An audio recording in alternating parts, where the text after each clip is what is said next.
ಸ್ನೇಹಿತರೆ ನಮಸ್ಕಾರ. ಮಾತು ಆಡಿದರೆ ಹೋಯ್ತು, ಮುತ್ತು ಒಡೆದ್ರೆ ಹೋಯ್ತು ಅನ್ನುವಂಥ ಒಂದು ಮಾತಿದೆ. ಬಿಗ್ ಬಾಸ್ ಮನೆಯಲ್ಲಿರುವಂಥ ಸ್ಪರ್ಧಿ ಧ್ರುವಂತಿಗೆ ಈ ಮಾತು ಪಕ್ಕ ಸೂಟಾಗ್ತದೆ. ಆಡುವಂಥ ಮಾತನ್ನು ಕಂಟ್ರೋಲ್ ಇಲ್ಲದೆ ಆಡುವುದು, ಜೊತೆಗೆ ಆ ಮಾತಿಗೆ ತಲೆ ಬುಡ ಏನೂ ಇಲ್ಲದೇ ಇರೋ ರೀತಿಯಲ್ಲಿ ಮಾತನಾಡೋದು. ಆ ಬಳಿಕ ನಾನು ಹಾಗೆ ಮಾತೇ ಆಡಿಲ್ಲ, ನಾನು ಮಾತನಾಡಿದ್ದು ಹೀಗೆ ಅಂತೇಳಿ ಅದಕ್ಕೆ ಸಮರ್ಥನೆಯನ್ನು ಕೊಡುವಂಥದ್ದು. ಇಂತಹ ಕೆಟ್ಟ ಪ್ರವೃತ್ತಿಯನ್ನು ಬೆಳೆಸಿಕೊಂಡಿರುವಂಥ ಧ್ರುವಂತ ಬಂಡವಾಳ ಈಗ ಬಟಾಬಯಲಾಗಿದೆ. ಈತನ ಮಾತೆ ಈತನಿಗೆ ಮುಳುವಾಗಿದೆ. ಬಿಗ್ ಬಾಸ್ ಮನೆಯ ಹೆಣ್ಮಕ್ಕಳ ಬಗ್ಗೆ ಕೆಟ್ಟದಾಗಿ ಮಾತನಾಡಿದಂಥ ಧ್ರುವಂತು ಈಗ ಇಡೀ ಬಿಗ್ ಬಾಸ್ ಮನೆಯ ಮುಂದೆ ಮಾತ್ರವಲ್ಲದೆ ಕರ್ನಾಟಕದ ಎದುರುಗಡೆ ಮತ್ತೊಮ್ಮೆ ಮುಖವಾಡ ಕಳಚಿ ಕೂರುವಂಥ ಪರಿಸ್ಥಿತಿ ಬಂದಿದೆ. ಈಗಾಗಲೇ ಆತನ ವೈಯಕ್ತಿಕ ಬದುಕಿನಲ್ಲಿ ನಡೆದಂಥ ಘಟನೆಯ ಬಗ್ಗೆ ಸಾಕಷ್ಟು ಜನರಿಗೆ ಗೊತ್ತಿರಲಿಕ್ಕಿಲ್ಲ.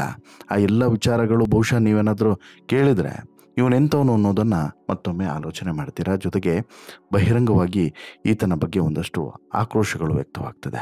ಅಷ್ಟು ಮಾತ್ರವಲ್ಲರಿ, ಮತ್ತೊಂದು ವಿಚಾರವನ್ನು ಕೂಡ ನಾವು ಗಮನಿಸಬೇಕು. ಅದೇನು ಅಂತ ಹೇಳಿದ್ರೆ, ಈತ ಈ ಹೊರಗಡೆ ಯಾವ ರೀತಿ ಹೆಣ್ಮಕ್ಳಿಗೆ ಅಗೌರವದಿಂದ ನಡೆಸಿಕೊಳ್ಳುತ್ತಿದ್ನೋ ಒಳಗಡೆಯೂ ಕೂಡ ಅದೇ ರೀತಿಯಾದಂಥ ಅಗೌರವದಿಂದ ನಡೆಸಿಕೊಳ್ಳುತ್ತಿದ್ದಾನೆ. ಜೊತೆಗೆ ಅವ್ರ ಜೊತೆಗೆ ಅದೇ ರೀತಿಯಾದಂತಹ ಒಂದು ಕಾನ್ವರ್ಸೇಷನ್ಸನ್ನು ಇಟ್ಕೊಂಡಿದ್ದಾನೆ ಅನ್ನೋದನ್ನು ಬಹುಶಃ ಸೋಮವಾರದ ಸಂಚಿಕೆ ನೋಡಿದ್ರೆ ಸ್ಪಷ್ಟವಾಗಿ ಗೊತ್ತಾಗ್ತದೆ. ನೀವು ಯಾರೂ ಕೂಡ ಈ ರೀತಿ ಮಾತನಾಡೋದೇ ಇಲ್ಲ, ಆ ರೀತಿ ಮಾತನಾಡೋದು. ಒಂದು ರೀತಿಯಲ್ಲಿ ಅಲ್ಲಿಂದ ಇಲ್ಲಿಗೆ ತಂದಿಡೋದು, ಇಲ್ಲಿಂದ ಅಲ್ಲಿಗೆ ತೊಗೊಂಡೋಗಿಡೋದು, ಆಮೇಲೆ ನಾನು ಹೇಳೇ ಇಲ್ಲ ಅನ್ನುವಂಥದ್ದು, ಈ ರೀತಿಯಾದಂಥ ಕೆಟ್ಟ ಮನಸ್ಥಿತಿಯನ್ನು ಈತ ಬೆಳೆಸ್ಕೊಂಡಿದ್ದಾನೆ. ಸೊ ದಟ್ ಹೆಚ್ಚು ದಿನಗಳ ಕಾಲ ಈತ ಬಿಗ್ ಬಾಸ್ ಮನೆಯಲ್ಲಿ ಇರೋದಕ್ಕೆ ಅರ್ಹನೇ ಅಲ್ಲ ಅನ್ನೋಂಥ ಅಭಿಪ್ರಾಯಗಳು ವ್ಯಕ್ತವಾಗ್ತಿದ್ದಾವೆ. ಹಾಗಾದರೆ ಇಲ್ಲಿ ಕಾವ್ಯ ಶೈವ ಮತ್ತು ರಾಶಿಕಾ ಶೆಟ್ಟಿಯ ಬಾಯಿಗೆ ಸಿಲುಕಿದಂಥ ಈತ ಯಾವ ರೀತಿ ಒದ್ದಾಡಿದ್ದ, ಈತನ ಮುಖವಾಡವನ್ನು ಯಾವ ರೀತಿ ಇವರು ಕಳಚಿದ್ರು ಹೇಳ್ತಾ ಹೋಗ್ತೀನಿ. ಅದಕ್ಕಿಂತ ಮುಂಚೆ ನೀವಿನ್ನೂ ಕೂಡ ನಮ್ಮ ಚಾನಲನ್ನು ಸಬ್ಸ್ಕ್ರೈಬ್ ಮಾಡಿಲ್ಲ ಅಂದರೆ ದಯವಿಟ್ಟು ಈ ಕೂಡಲೇ ಸಬ್ಸ್ಕ್ರೈಬ್ ಮಾಡಿ. ಜೊತೆಗೆ ಕೊನೆವರೆಗೆ ಈ ಸ್ಟೋರಿಯನ್ನು ನೋಡಿ ನಂತರ ನಿಮ್ಮ ಅಭಿಪ್ರಾಯವನ್ನು ಕಮೆಂಟ್ ಮಾಡಿ ತಿಳಿಸಿ ಅಂತೇಳಿ ಹೇಳ್ತಾ, ಬಿಗ್ ಬಾಸ್ ಮನೆಯ ಎಲ್ಲ ಸ್ಪರ್ಧಿಗಳನ್ನು ಕಂಪ್ಯಾರಿಸನ್ ಮಾಡಿದರೆ ಈ ಧ್ರುವಂತ ವಿಚಾರ ಒಂದು ರೀತಿಯಲ್ಲಿ ಡಿಫ್ರೆಂಟ್. ಹೊರಗಡೆ ಹೇಗಿದ್ದ ಈತ, ಹೊರಗಡೆ ಈತನ ಮೇಲಿರುವಂಥ ಆರೋಪಗಳೇನು, ಈತ 2 ಸಲ ಜೈಲಿಗೆ ಹೋಗಿದ್ದು ಯಾಕೆ, ಇವೆಲ್ಲವೂ ಕೂಡ ಬಹುಶಃ ಸಾಕಷ್ಟು ಜನರಿಗೆ ಗೊತ್ತಿರ್ತದೆ, ಒಂದಷ್ಟು ಜನರಿಗೆ ಗೊತ್ತಿರೋದಿಲ್ಲ. ಈತನ ಮೇಲೆ ಗಂಭೀರವಾದಂಥ ಆರೋಪಗಳೇ ಕೇಳಿ ಬಂದಿತ್ತು. ಜೊತೆಗೆ ಈತ ಲಿವಿಂಗ್ ಟುಗೆದರ್ನಲ್ಲೂ ಕೂಡ ಇದ್ದ. ಆ ಸಂದರ್ಭದಲ್ಲಿ ಒಬ್ಬ ಯುವತಿಗೆ ಸಿಕ್ಕಾಬಟ್ಟೆ ಹಲ್ಲೆ ಮಾಡಿ ಅದನ್ನು ವಿಡಿಯೋ ಕೂಡ ಮಾಡಿದ್ದ. ಅದಾದ ಬಳಿಕ ಈತನ ಮೇಲೆ ಕಂಪ್ಲೇಂಟ್ ಕೂಡ ದಾಖಲಾಗಿತ್ತು. ಆಗಲೂ ಕೂಡ ಈತ ಇದನ್ನು ಷಡ್ಯಂತ್ರ ಅಂತೇಳಿ ಹೇಳಿದ್ದ. ಇದಕ್ಕೂ ಮೊದಲು ಕೂಡ ಒಂದು ನಟಿಯ ಜೊತೆಗೆ ಇದೇ ರೀತಿ ಮದುವೆ ಮಾಡ್ಕೊಳ್ಳೋದಾಗಿ ಅವರ ಜೊತೆಗೂ ಕೂಡ ಸಂಬಂಧವನ್ನು ಬೆಳೆಸ್ಕೊಂಡಿದ್ದ. ನಂತರ ಅವ್ರಿಗೂ ಕೂಡ ಟಾರ್ಚರನ್ನು ಕೊಟ್ಟಿದ್ದ. ಆ ಕೇಸ್ ಕೂಡ ಪೊಲೀಸ್ ಸ್ಟೇಷನಲ್ಲಿ FIR ಆಗಿತ್ತು. ಹೊರಗಡೆ ಹೇಳೋಣ, ಬಿಗ್ ಬಾಸ್ಗೆ ಬಂದಿದ್ದಾನೆ, ಬಿಗ್ ಬಾಸ್ನಲ್ಲಿ ಹೊಸ ಜೀವನವನ್ನು ರೂಪಿಸ್ಕೊಳ್ಳೋದಕ್ಕೆ ಬಂದಿದ್ದಾನೆ, ಬದಲಾಗಿದ್ದಾನೆ ಮನುಷ್ಯ ಅಂತೇಳಿ ಅಂದ್ಕೊಂಡ್ರೆ ದೇವರನೇ ಬದಲಾಗಿಲ್ಲ. ಅದೇ ರಾಗ, ಅದೇ ಹಾಡು, ಇಲ್ಲೂ ಕೂಡ ಅದೇ ರೀತಿ ಹೆಣ್ಮಕ್ಳ ಜೊತೆಗೆ ಕೆಟ್ಟದಾಗಿ ನಡ್ಕೊಳ್ಳೋದು, ಹೆಣ್ಮಕ್ಳಿಗೆ ಕೆಟ್ಟದಾಗಿ ಮಾತನಾಡೋದು, ಹೆಣ್ಮಕ್ಳ ಬಗ್ಗೆ ಏನಾದರೂ ಒಂದು ಕೆಟ್ಟ ವಿಚಾರಗಳನ್ನು ಇಲ್ಲಿ ಹಂಚಿಕೊಳ್ಳುವಂಥದ್ದು, ಈ ರೀತಿಯಾದಂಥ ಪ್ರವೃತ್ತಿಯನ್ನು ಈತ ಮುಂದುವರಿಸ್ಕೊಂಡು ಹೋಗ್ತಾ ಇದ್ದಾನೆ. ಇಲ್ಲಿವರೆಗೆ ಅಂತ ಹೇಳಿದ್ರೆ ಹೆಣ್ಮಕ್ಳು ಅಂತಲ್ಲ, ಈತನ ಎದುರುಗಡೆ ಯಾರೇ ಸಿಕ್ಕಿದ್ರು ಕೂಡ ಅವ್ರ ಬಗ್ಗೆ ಕೆಟ್ಟದಾಗಿ ಅಲ್ಲಿ ಬಿಂಬಿಸುವಂಥ ಪ್ರಯತ್ನವನ್ನು ಮಾಡುವಂಥದ್ದು. ಈಗ ಬಿಗ್ ಬಾಸ್ ಮನೆಯಲ್ಲಿ ರಕ್ಷಿತಾ ಮತ್ತು ಗಿಲ್ಲಿಯನ್ನು ಟಾರ್ಗೆಟ್ ಮಾಡಿದ್ದಂಥ ಈತ ಅವರಿಬ್ಬರ ಬಗ್ಗೆ ಇಲ್ಲ ಸಲ್ಲದ ಆರೋಪಗಳನ್ನು ಹೊರಿಸ್ತಾನೆ ಬಂದಿದ್ದಾನೆ. ಇಲ್ಲ ಸಲ್ಲದ ಆರೋಪಗಳು. ರಕ್ಷಿತಾ ಬಗ್ಗೆ ಅಂತೂ ತುಂಬ ಕೆಟ್ಟದಾಗಿ ಮಾತನಾಡಿದ್ದಾನೆ. ಆ ಹುಡುಗಿ ನಾಟಕ ಮಾಡ್ತಾ ಇದ್ದಾಳೆ, ಆ ರೀತಿ ನಾವು ಈ ಮಂಗಳೂರಿನ ಭಾಗದಲ್ಲಿ ಕನ್ನಡವನ್ನು ಆ ರೀತಿ ಮಾತೇ ಆಡೋದಿಲ್ಲ. ಸುದೀಪ್ ಸರ್ ಎದುರುಗಡೆ ಒಂದು ರೀತಿ, ವೀಕೆಂಡ್ನಲ್ಲಿ ಒಂದು ರೀತಿ, ಬೇರೆ ದಿನಗಳಲ್ಲಿ ಒಂದು ರೀತಿ. ಅಶ್ವಿನಿ ಗೌಡ ಜೊತೆಗೆ ಜಗಳ ಆಡುವಾಗ ಅವಳಿಗೆ ಫ್ಲೂಯೆನ್ಸ್ ಆಗಿ ಕನ್ನಡವನ್ನು ಮಾತನಾಡೋಕ್ಕೆ ಬರುತ್ತೆ. ಅದೇ ಸುದೀಪ್ ಸರ್ ಜೊತೆಗೆ ಮಾತನಾಡುವಾಗ ಕನ್ನಡ ಬರೋದಿಲ್ಲ.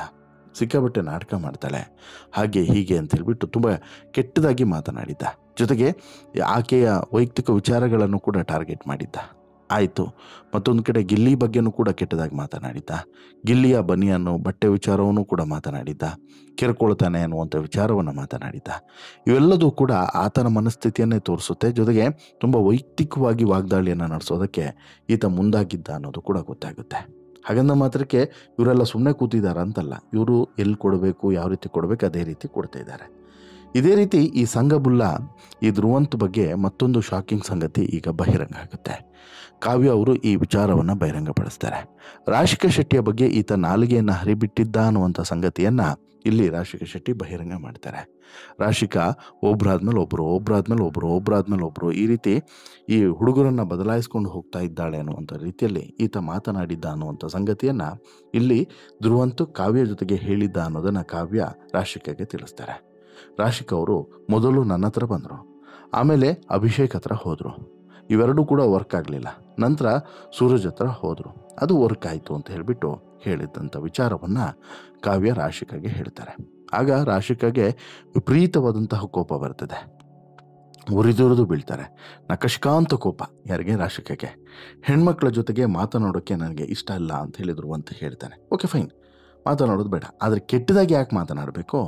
ನಿಮ್ಮ ಜೊತೆಗೆ ಮಾತನಾಡೋದಕ್ಕೆ ಹೆಣ್ಮಕ್ಳಿಗೆ ಇಷ್ಟ ಇಲ್ಲ, ನೀವು ಹೆಣ್ಮಕ್ಳ ಹತ್ರ ಮಾತನಾಡೋದು ಇಷ್ಟ ಅಲ್ಲ ಅಂತ ಹೇಳಿ ಕಾವ್ಯ ತಿರುಗೇಟನ್ನು ಕೊಡ್ತಾರೆ. ರಾಶಿಕಾ ಕೂಡ ಇಲ್ಲ ಸಲ್ಲದ ಆರೋಪಗಳನ್ನು ಮಾಡಿದರೆ ನೆಟ್ಟಗಿರಲ್ಲ. ನಿಮ್ದೆಷ್ಟಿದೆ ಅಷ್ಟನ್ನು ನೀವು ನೋಡ್ಕೊಬೇಕು. ನಿಮಗೆ ಯಾವ ರೈಟ್ಸ್ ಇದೆ ಆ ರೀತಿ ನನ್ನ ಕ್ಯಾರೆಕ್ಟರ್ ಬಗ್ಗೆ ಮಾತನಾಡೋದಕ್ಕೆ ನಿಮಗೆ ಯಾವ ರೈಟ್ಸ್ ಇದೆ ಅಂತ ಹೇಳಿ ಪ್ರಶ್ನೆಯನ್ನು ಮಾಡ್ತಾರೆ. ಸಹಜವಾಗಿ ಇದು ತಪ್ಪು. ಇದು ಈ ವೀಕೆಂಡ್ನಲ್ಲೂ ಕೂಡ ಚರ್ಚೆಗೆ ಬರ್ತದೆ, 100ಕ್ಕೆ 100 ಚರ್ಚೆಗೆ ಬರುತ್ತೆ, ಬರಲೇಬೇಕು.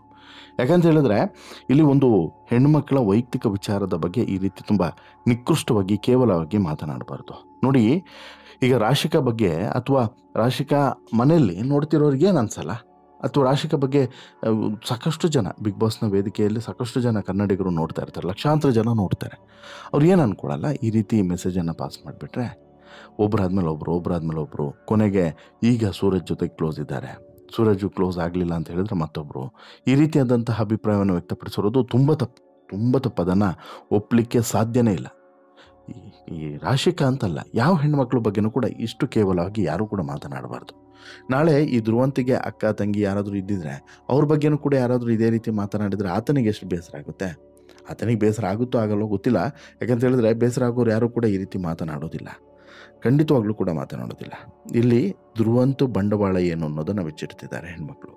ಯಾಕಂತ ಹೇಳಿದ್ರೆ ಹೆಣ್ಮಕ್ಳ ಸುದ್ದಿಗೆ ಹೋಗಿ ಧ್ರುವಂತ ತಪ್ಪು ಮಾಡ್ದ ಅಂಥೇಳಿ ಅನಿಸುತ್ತೆ. ಆತ ಆಬ್ವಿಯಸ್ಲಿ ರಕ್ಷಿತನನ್ನು ಟಾರ್ಗೆಟ್ ಮಾಡ್ದ, ಅಲ್ಲೇನೋ ಒಂದು ಬೇಳೆ ಬೇಯಿಸ್ಕೊಳ್ಳೋಂಥ ಪ್ರಯತ್ನವನ್ನು ಮಾಡ್ತಿದ್ದಾನೆ. ಗಿಲ್ಲಿಯನ್ನು ಟಾರ್ಗೆಟ್ ಮಾಡ್ದ, ಅಲ್ಲೇನೋ ಬೇಳೆ ಬೇಯಿಸ್ಕೊಳ್ಳೋಂಥ ಪ್ರಯತ್ನವನ್ನು ಮಾಡ್ತೇನೆ. ಈಗ ಉಳಿದವ್ರನ್ನೂ ಟಾರ್ಗೆಟ್ ಮಾಡ್ತಿರೋದು ಅಂದರೆ ಹೆಣ್ಮಕ್ಳು ಇವನ ಹತ್ರ ಬಂದು ಮಾತನಾಡೋದಕ್ಕೆ ಮುಗಿ ಬೀಳ್ತಿದ್ದಾರಂತೆ, ಈತ ಹೆಣ್ಮಕ್ಳನ್ನ ಅವಾಯ್ಡ್ ಮಾಡ್ತಿದ್ದಾನಂತೆ. ಎಂಥ ಫನ್ನಿ ಅಲ್ವಾ? ನಿಮಗೆ ನಗು ಬರಲ್ವಾ ಇವನು ಮಾತನ್ನು ಕೇಳಿದಾಗ? ಇದನ್ನೇ ಕೇಳ್ತಾರೆ ಉಳಿದವರು ಕೂಡ. ಅಲ್ಲ, ನೀನೇನು ಋತಿಕ್ ರೋಷನ್ ಅಂತೇನು ಅಂದ್ಕೊಂಡಿದ್ದೆ ಗುರು ಅಂತೇಳಿ. ಇಲ್ಲಿ ಇನ್ನೊಂದು ವಿಚಾರವನ್ನು ನೀವು ಗಮನಿಸಬೇಕು. ಈತನ ಜೊತೆಗೆ ಮಾತನಾಡುವಂಥ ಸಂದರ್ಭದಲ್ಲಿ ಈತ ಏಕವಚನದಲ್ಲಿ ಮಾತನಾಡ್ಬೋದಂತೆ. ಈಗ ಗಿಲ್ಲಿ ಜೊತೆಗೆ ಈತ ಏಕವಚನದಲ್ಲಿ ಮಾತನಾಡ್ಬೋದಂತೆ. ಗಿಲ್ಲಿ ನೀನು ಹಾಗೆ, ಇವನು ಹೀಗೆ ಅಂತೇಳಿ. ಆದರೆ ಗಿಲ್ಲಿ ವಾಪಸ್ಸು ಏಕವಚನದಲ್ಲಿ ಮಾತನಾಡುವ ಆಗಿಲ್ಲಂತೆ. ಸೂರಜು ಹಾಗೆ, ಇವನು ಸೂರಜ್ಗೆ ಏನೋ ಸೂರಜು ಹಾಗೆ, ಸೂರಜು ಇನ್ನು ಏಕವಚನದಲ್ಲಿ ಮಾತನಾಡ್ಬೋದು, ಬಟ್ ಸೂರಜ್ ಇವನಿಗೆ ಏಕವಚನದಲ್ಲಿ ಮಾತಾಡಬಾರ್ದು. ಎಂಥ ಮನಸ್ಥಿತಿ ಇವ್ರದ್ದೆಲ್ಲ ಅಂಥೇಳಿ ನನ್ನ ನಗು ಬರುತ್ತೆ. ಅಂದರೆ ನೀವು ಇನ್ನೊಬ್ರಿಗೆ ಗೌರವ ಕೊಟ್ಟು ನೀವು ಗೌರವವನ್ನು ತೆಗೆದುಕೊಳ್ಳೋದಲ್ಲ, ನೀವು ಅವ್ರಿಗೆ ಗೌರವ ಕೊಡಲ್ಲ, ಬಟ್ ಅವ್ರು ಮಾತ್ರ ನಿಮಗೆ ಗೌರವ ಕೊಡಬೇಕು. ಇವರೆಲ್ಲ ಆ ವಿಚಾರದಲ್ಲಿ ಇವ್ರು ಯಾರು ಕೂಡ ಸರಿ ಇಲ್ಲ. ಯಾರು ಉಳಿದಂಥವ್ರು ಸರಿಯಾಗಿ ಅಲ್ಲೇ ಉತ್ತರವನ್ನು ಕೊಡಬೇಕು. ಗುರು, ಫಸ್ಟ್ ನೀನು ಬಹುವಚನದಲ್ಲಿ ಗೌರವವನ್ನು ಕೊಡೋದನ್ನು ಕಲಿ. ನೀನು ಏಕವಚನದಲ್ಲಿ ಕರಿಬೋದು, ನಾನು ಏಕವಚನದಲ್ಲಿ ಕರಿಬಾರ್ದು ಅಂದರೆ ಯಾಕೆ? ನೀನೇನು ದೊಡ್ಡ ಲಾಡ್ ಲಬಕ್ತಾಸನ ಅಂತ ಹೇಳ್ಬಿಟ್ಟು ಕೇಳಬೇಕಾಗಿತ್ತು, ಕೇಳಲಿಲ್ಲ. ಅದೇ ತಪ್ಪು. ಆಮೇಲೆ ಇಂಥವ್ರನ್ನು ತುಂಬ ಇವರೆಲ್ಲರೂ ಕೂಡ ಏನು ಮಾಡ್ತಾರೆ, ಫೋಕಸ್ ಮಾಡ್ತಾರೆ. ಈಗ ಧ್ರುವಂತು ವಿಚಾರ ಏನು ಅಂತ ಹೇಳಿದ್ರೆ, ಇವೆಲ್ಲ ಮಾಡ್ತಿರುವಂಥ ಉದ್ದೇಶ ಏನು ಅಂತ ಹೇಳಿದ್ರೆ ಮೇನ್ ಫುಟೇಜ್ ಇವರೆಲ್ಲರಿಗೂ ಕೂಡ ಗೊತ್ತಿದೆ ರೀ. ಅಶ್ವಿನಿನೂ ಹೇಳಿದ್ರಲ್ಲ, ಇವರೆಲ್ಲರಿಗೂ ಕೂಡ ಗೊತ್ತಿದೆ. ಇವರೆಲ್ಲರೂ ಕೂಡ ಮಾಡ್ತಿರೋದು ಫುಟೇಜ್ ತಿನ್ಲಿಕ್ಕಂತಾನೆ. ಅಂದರೆ ಹೆಚ್ಚು ನಾವು ಬರಬೇಕು, ಕಿರಿಕ್ ಮಾಡಿದ್ರೆ ಹೆಚ್ಚು ಟಿ ವಿಯಲ್ಲಿ ಕಾಣಿಸ್ಕೊಳ್ತೀವಿ, ಗಲಾಟೆ ಮಾಡಿದಷ್ಟು ಟಿ ವಿಯಲ್ಲಿ ಬರ್ತೀವಿ, ಜನ ನಮ್ಮನ್ನು ನೋಡ್ತಾರೆ.